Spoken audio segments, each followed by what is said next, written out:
مژده بادا که در رحمت حق وا شدنیست، درد سنگین گناه تو مداوا شدنیست.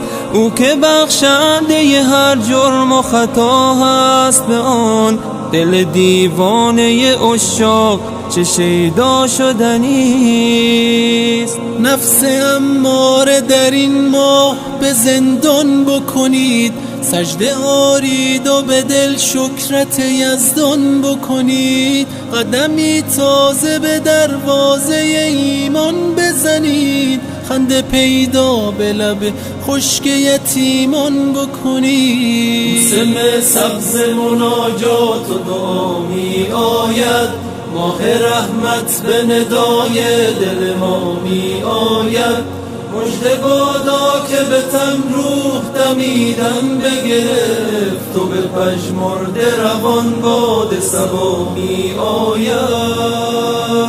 فرصتی بهتر از این ماه کجا می باشد، که در آن بخشش هر جرم و خطا می باشد. همگی با دل و جان خدمت مهمان بکنید، چون که مهمان همه ماه خدا می باشد.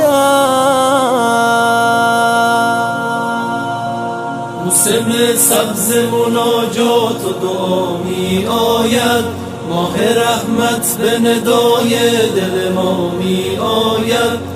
مژده بادا که به تن روح دمیدن بگرفت و به پژمرده روان باد صبا می آید. سائلان را به سر سفره خود راه دهید، تحفه عشق به هر مفلس و هر شاه دهید. با یکی خیر هزاران به تو برخواهد گشت، هرچه در وسع و توان است در این ماه دهید.